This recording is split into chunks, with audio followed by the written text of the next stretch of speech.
Yo, what's up, guys? You got pokeaim here, coach of the Bronx Beartics, with some pretty much transactions, trades that I'll be talking about that I've done for my team going into this week. These have actually been done for a little bit, and I think there was a little bit of a spoiler in one of the GBA videos, but that's completely fine. So we'll talk about this. So the first mon that I'll be okay, so before I actually get into this, these are the mons that I traded away. I know, even Miltank the mascot, which I did not want to trade away, but for the team's sake and what we have coming up, I thought it was for the best. So originally the plan was to trade or swap Stack Attack on Miltank and Togedemaru for Ferrothorn, Electros, and Licky Licky. What that allowed was defensive backbone for my team, Wish Pass, Heal Bell, ground immunity, Spiker, that way I don't have to rely on something like a Selgor, and basically gave my team something like options to not just be a hyper offensive team, but also be a solid balance, and even not stall, because stall isn't the correct word, but just a more defensive team with a backbone that could actually take hits, switch in, and not have to just set up Dragon Dances and try and sweep. So that was the original thing. But unfortunately, Ferrothorn was not part of the plan because Chimpact had, I found out that Chimpact had traded away his Magnezone for Ferrothorn. So with that being said, it would have been these two. What the trade would have ended up being was Licky Licky was tier 5, same thing with Togedemaru. So what I would have ended up getting was Licky Licky for Togedemaru, and then Eel would have potentially gone maybe for Miltank, though Eel I believe is tier 4 and I believe so is Miltank. But I didn't want Licky Licky plus Miltank, mainly because a double normal weakness, even though it doesn't really come into play too much, but I think that their roles are relatively similar. Obviously Miltank can set up rocks, which is something that it does have over Licky Licky, as well as be able to have its reliable recovery and milk drink, and having 3 great abilities. But Licky Licky obviously also has the Cloud 9 ability, which I thought would be pretty useful coming into my games going forward. I'm just giving you guys a little backstory before I actually tell you what I ended up trading, but as well as a really solid move pool. So, and can run Spadef and Fizdef, just because of its fat base HP. So that was something that I ended up thinking about. But Stack Attack, I decided that it wasn't worth keeping. Obviously, some people who are more into draft league say, "Oh man, round 2 Stack Attack." I don't get the point of laughing. But I got it because, well, one, I love the name Stack Attack. I thought it would be a really cool Pokemon, so it was pretty much for the memes. And I already had Nicorazma, so I wanted to get Stack Up. But as I was looking at matchups, and even matchups where Stack Attack actually paired up well, it was really, really risky to use, just because obviously being 4 times weak to ground and fighting, but mainly also that little weakness to water, that kind of, like, it wouldn't die to water type attacks, look at its stats and whatnot, but it kind of helped me, or made me shy away to things like that. So that's really why I wanted to trade away my Stack Attack.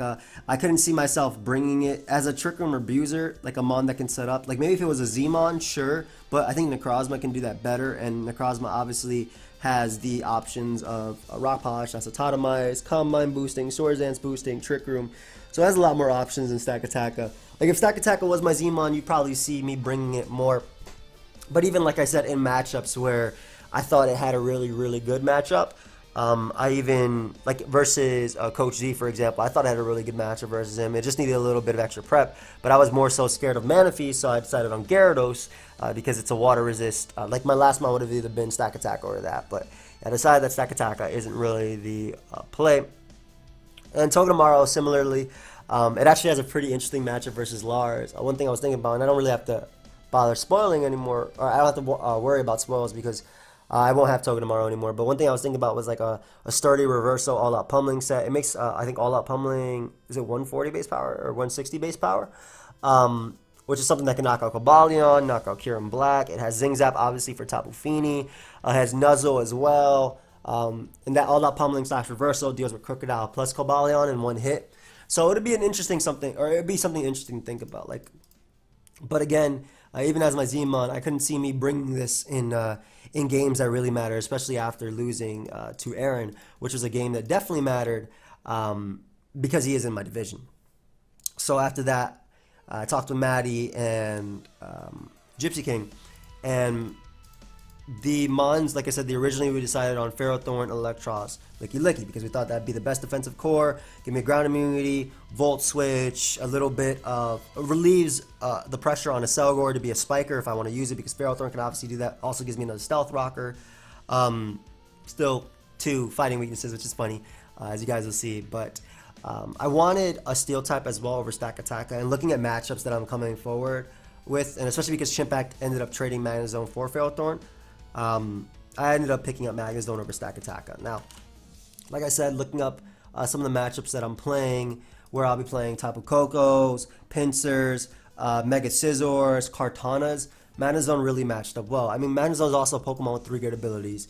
Magnet Pull, Sturdy, and even Analytic, which I can be used sometimes if my opponent doesn't have a steel type that I feel like trapping. Scarf Magnezone can help you check something, or even Specs, or even Assault Vest. So while defensively it's not really the best, it does have a lot of resistances just naturally, and obviously still keeping up that trend of a 4 times weak to a ground type attack, but not 4 times weak to fighting, which is pretty cool because I can alleviate that weakness with Chople Berry or something like that. I thought that Magnezone would help me out or relieve pressure for a few of the other mons that I actually ended up getting, as you guys will see. So for my tier 4 pick, again, I had to replace Miltank because I was really dead set on Licky, and I thought Licky was a steal for tier 5. Wish support, ability to curse, great move pull, and whatnot, and decent offenses, and 85 attack, 80 special attack. So it actually has the move pull and the decent special attack / attack to abuse it if it needs to. Because I was set on that, I thought that Miltank would go. And, you know, it sucks because I lose out on a grass immunity, which might come to play in a couple things. But I thought that Magnezone, again, like, when picking Magnezone, I thought that because something like Celesteela is in my division, I'm fighting Scizors coming up, Carts, Pincers, things like that. I just thought that Magnezone overall would be one of the better overall picks that I can get. So looking at that, and also still being a grass resistance, I wanted to kind of influence prep as well. So the mon that we ended up deciding on, and I say we because I picked this with Matty Brock and Gypsy. Yo, I'm so hyped for this mon, and I will bring it, is Linoon. Now, Linoon obviously got a big buff this generation from the super citrus berries, figgy berries, things like that. How they restore half of your HP when you're at 1/4 or less. So Linoon got that big buff, and I thought it'd be really cool because it gives me priority, but priority that outspeeds other priority. So like my previous priority was like Prankster, Whimsicott, but now I have extreme speed, which goes over those. So this gives me a belly drum extreme speed user, and while that is, you know, I mean, it obviously doesn't help out with my fighting weaknesses at all, especially because you guys know that I have Licky already. I just added 3 fighting weaknesses for 3 fighting weaknesses. I actually added 3 fighting weaknesses for 3 fighting weaknesses. Obviously, like, I would have probably preferred the more defensive backbone, but I think this is also a lot of fun, and this pairs really well with Magnezone as well, because Magnezone traps steel types, which Linoon can't deal with for the most. Well, some steel types we can deal with because they got a whole bunch of new toys like Stomping Tantrum this generation, so it actually has its own Earthquake of sorts, which is pretty cool. But Magnezone pairing well, being able to trap steel types for Linoon, and the fact that Linoon, I had the option of screens as well, I thought that'd be a really annoying to prep for.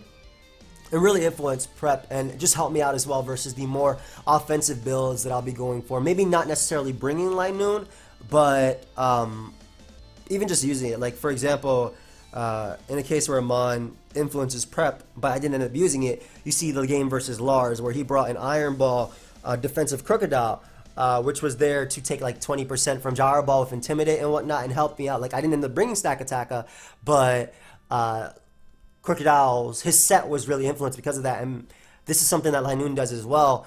This is something that Magnezone does as well. Maybe force Shed Shells, which means my opponent can't run Resistance Berries, which means that my opponent can't run Leftovers. So that's like the point of these 2 mons. I think they really force a certain type of prep.